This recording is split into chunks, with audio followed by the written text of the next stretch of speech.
me give you these quick remedies, okay? And they are not only my ideas. Like I said, I've been talking to people, some of my friends, and I've kind of compiled all of these. The first one is that you must have boundaries. Tolerating inappropriate behavior, it could be anything you find uncomfortable. You see, you are the judge. It's not the person who's there. I can't say, oh, now it's not you, it's them. So just like the story I gave you, it doesn't matter what my intents were or whatever it is. If the person feels uncomfortable, they feel uncomfortable. One of the ladies I talked to was telling me about an older gentleman, the father of a friend of hers, who would rub his hand in through her hair. Now your friend's father, could you think that they mean evil? You see, you get confused. You know, when you're uncomfortable, you find something disrespectful, you think your privacy is being violated, it's inappropriate, whether the person thinks it's okay or not, all right? So tolerating inappropriate behavior can enable it. It actually empowers praying men and gives them permission to continue engaging you in that manner. Make it clear when somebody's actions are unacceptable. And you've got to be clear. Because sometimes, honestly, some of you are not clear. When the signal is not clear, a man will continue to. You have children. You know, they keep pushing to the limits. It's like, you know, let's see how much we can anger daddy today. You know, that's how the men go. It's like, oh, yeah, one carry. Okay, one carry.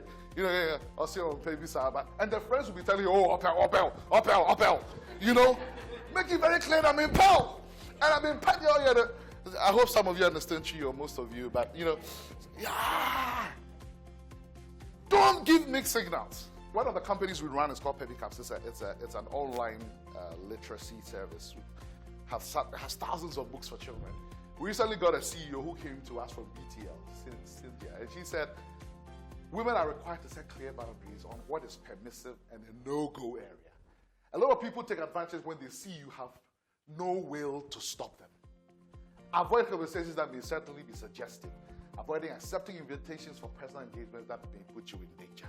That's how she rolls. But you've got to make your boundaries clear. There's a story I tell young people, it applies to many of you.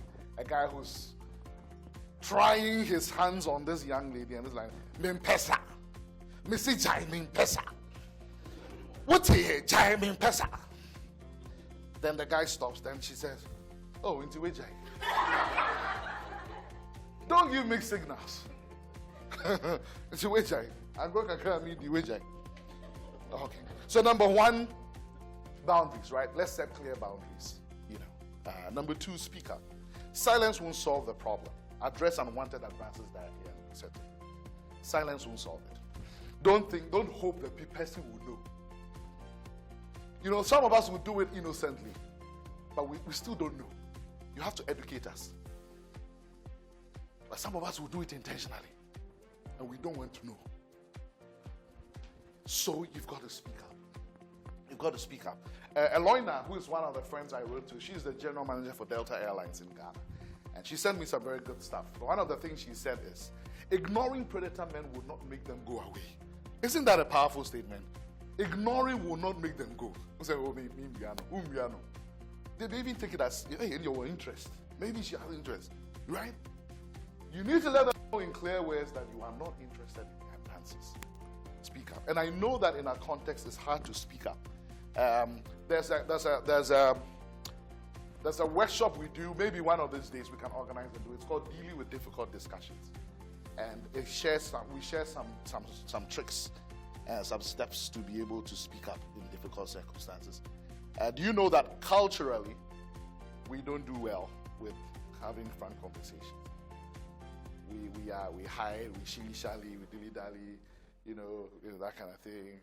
You know, there's no elephant in the room. You don't see elephants. You know, so it's something we've got to learn. Something we've got to learn. Okay, and at the end, I'll give you one more tip that will help you when it comes to that. Number 3, address the issues early. Please don't wait for it to become a dinosaur. Don't ignore small advances that could escalate into harassment. Nip inappropriate behavior in the bud. The little advances you ignore today develop into the big harassment that disturbs you tomorrow. It may even touch your family. If the behavior persists despite setting boundaries, escalate the matter to HR. And I know in Ghana we don't like to tell. We don't like, call reporting, reporting. But that's why we are where we are. No. Yes, report. Number 4, check yourself, all right? This is important. And I am not in any way suggesting that you are bringing this upon yourself. Don't get me wrong. But please, we need to check our own behavior. Don't be flirty and suggestive with men in general, then expect them to not to react. Men find it very easy to react. Very easy to react. That's just the way we are. We are like, women are like electric stoves. When you put on, it takes time to warm, and then say the thing is heating, or it's nice or red, or, Men are like gas stoves. Boom. You just put, sometimes you don't even finish putting the match on, then boom. So any little thing, then boom.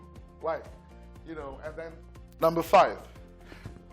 Please let it be clear that respect does not equal permission. Just because someone holds a position of authority or respect doesn't mean their inappropriate behavior should be tolerated. And especially in our society, if you're a pastor, you are a politician, you are a doctor, you are a lawyer, what else? Oh, so see you there. Pray men can be our friends, one lady said. Mentors, pastors, managers, etc. People we respect. Don't let their positions fool you or make you confused about the inappropriateness of their behavior. All of this is assuming that you don't like it. But if you want it, that's a different conversation. And then, this is important to understand the relationship dynamics. Recognize that past relations can complicate boundaries. Be cautious about re-engaging inappropriately with someone you've had a sexual relationship with. This is very important. Somebody sent this to me. He said, remember that friends can be lovers, but lovers can't be friends. Very interesting. I don't fully agree with that, but in this context, what he means is that a man you've had sexual relations with is likely to always want to have his way with you. When such relationship ends, it's best to leave it close but cordial. So take a note of that. If your ex is working at margins, you have to be extra cautious. It does complicate matters, okay? A couple more. Then trust your instincts and grow in discernment. You're capable of recognizing when something feels off. Trust your gut and act accordingly. Women actually are very good at that. They can smell, guys, we are clueless. Sometimes our wives will tell us, Charlie, this girl, I'm telling you, there's a case I dealt with. These people are like 70 years old, and yet, anyway, it's sad. But there's a girl, this woman warned the husband about, we're the assignment students. One thing led to another. It's sad when people are celebrating 70th birthday or 50th wedding anniversary, but there are settings. Wow, it's like, but there's no joy, there's no faithfulness, there's no trust, there's no, So discernment is a very important word. It's not the same word as precision or, it takes a teasing out. It takes and I pray that you will grow in discernment. Another boss lady said, you are professional because you are intelligent and smart, which is all of you here. Trust your gut. You don't need anyone else to confirm your suspicion of inappropriate behavior. If you don't feel good about something or someone, that's fine. Even if HR says, one said, I said. Now do your own detective. This is important. Document incidents or movements of misbehavior exhibited. Don't let evidence go away because one day you might need it. Take screenshots, record voice if you are suspicious. Because otherwise one day, and that's the problem with law, right? The game is evidence. You say, he did this and this. Do you have anything? My word against your word. Forget it. So you're not a policewoman, but if you suspect, you need to be able to start collecting evidence. My favorite one, I think, is the last one. Get an ally and form circles. Now, look at this video. I hope it does play. Usually, it's the lion that's the predator, isn't it? Now look at these are predators. Why are they running away? Because there are so many buffaloes. Look at that. Like, this is a shame. Like, what kind of lions are these? The predators are running away. Why? Look at this throng of. Look.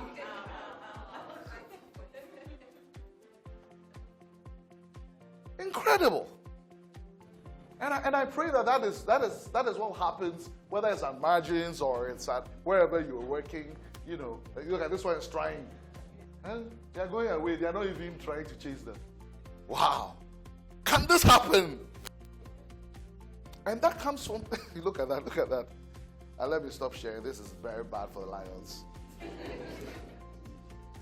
Right? That's actually a very good friend of mine. I'll share with you a quote that she gave me for you.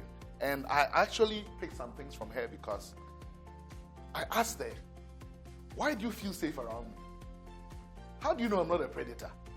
I've known her for many years, you know. She leads a company called the TNU, the New You, the fitness program. And I do some coaching for her, etc. But she's the one who sent me these kind of alliances. Now, women can be effective allies when they notice concerning behavior towards their friends. This creates a protected community. Maybe they don't see. Point it out to them. Say, Anna, the way Ko has been wagging his tail. Allyship. Please protect each other, like those buffaloes. Then safety circles. Build a safety circle of trusted women you can rely on for support and accountability. By the way, it's one of the things that has, by God's grace, helped me to have sexual integrity. I have an accountability friend. We meet once a month, and he can ask me anything. We actually started this before we got married. It was part of what helped us to keep our sexual purity. Because you see, the homos are not Christians. You know what I'm saying? The homos are not believers, you know. So sometimes Angelia and I will be sitting and we really want to, you know, and we'll say, you say, God will understand. That was not the problem. We knew God would understand. But Frank won't understand. He won't understand. That's the problem. If you're serious about this, it doesn't even have to be 3 or 4 people. It could even be just one other person who you can come to and say, you know, I'm noticing this thing. Please watch my back. You know, am I drawing this person in? Am I sending signals that I'm not aware of? You know, because don't forget, we all have blind spots. And no matter how good you are, no matter how self-aware you are, you would never see your blind spot. By definition, you cannot see your blind spot. You will have to take someone to share a blind spot. And then you can also have a sisterhood network where, and this is what she said to me. She said, over the years, I've found that creating informal vetting systems among friend groups has been incredibly useful for women who have successfully avoided predatory situations. So it can be your same safety circle, but you ask, Charlie, this guy, do you think he's correct? You know, vet the people. Tracy shared something with me that I thought was important. She said, in as much as we're talking about praying men, maybe this is a good psychological reframing opportunity. If there's a chance to incorporate how to attract and recognize quality men, let's do that. Maybe our next session, let's talk about that. How do you attract quality men in your life? Because you do need quality men in your life. You will not marry all of them, you know, but men serve different purposes, you know, in our ecosystem, right? Is that I believe many women would truly benefit from this positive. It's a positive way of looking at it. What do you think? Yeah. Because it's not just the defense, right? You also want to be. Okay. So let me tell you one thing that has helped me. This is Elorina. This is the GM for Delta. And we have a group that she's part of this year. Every year I pick a group of people that I mentor for the year. And she's in that group. And one day she said, I shared my personal mission statement. I have a personal mission statement which I wrote in 2004. I review it from time to time, very small tweaks. But there's this statement in that I'm a tender young man. I'm not so young anymore. I'm youngish. Neither harming the delicate sex myself nor taking undue advantage of the trust that they repose in the sexual talk. For years, women have confided in me. And for years, I've known I could take advantage of them. Especially when they're born. But it's a vow that I made. You probably are the only group of people outside my that I've shared this with. This is my personal mission statement. This helps me. So maybe you need to learn to attract the right kind of people in life. And this lady knows how it is like to be attacked. But real men, I found this on Pinterest. I found it very interesting. It says real men are protectors, not predators. We pray for our women. We don't prey on our women. How do you attract men like that into your life? That could be a topic of discussion. In conclusion, we need significant workplace safeguarding. Safeguarding is a big term. Whether you're dealing with children like we do in my company, or you're dealing with, women, whatever. It's about protecting individuals from harm, abuse, neglect, etc. And their well-being, enabling them to flourish. And I hope that it's a word at margins. I don't know how you're doing with that, but it's a collective responsibility for all of us. There are these 6 principles of safeguarding. We're not going to get into them. But there's empowerment and prevention. What we're doing here right now is part of that. It's empowerment. It's raising awareness. It's how do you protect yourself, things like that. I'm not going to get into the rest of it. That's my daughter. And this was on Father's Day. But this whole session has been about empowerment and prevention. But the other points I mentioned have been about proportionality. Proportionality basically, what is the danger? How much force should you meet that danger with? And that takes discernment. Protection, partnership, I talked about allyship and all of that. Protection includes your boundaries, all of that. One thing we have left out is the accountability part. And generally, as a society, we are very bad with that. When you keep the law, people say, "Utimwenti," right? And that's why we're where we are. You can build anywhere. You can throw trash anywhere. You can drive anyhow. We get away with things. But I hope that at margins, we will decide that there are consequences for preying on our women, and you're not going to get away with that. So, 3 things for the workplace. Number 1, we need to formulate workplace policies. I hope we do have, these policies in place. If we don't, there's tons of material on the internet you can get and create something for yourselves. And we need to create room for people to report and also be heard before we make decisions. Very important. The first person who reports seems right until the other person brings their story. They'll say, "Hey, I go see sir. When I say you make pine. After Oba, I will say, hey." So number 1, workplace policies. Number 2, educate and raise awareness. By workshops and training, like what we're doing right now, because these can prevent the formation of dangerous situations and the escalation of potentially dangerous situations. And then finally, that will have a supportive environment. So open discussions about boundaries and inappropriate behavior. I know we have a few minutes for questions and answers. I hope people will be very honest enough and say, "Well, I faced this situation. What should I have done? Or this is what I did."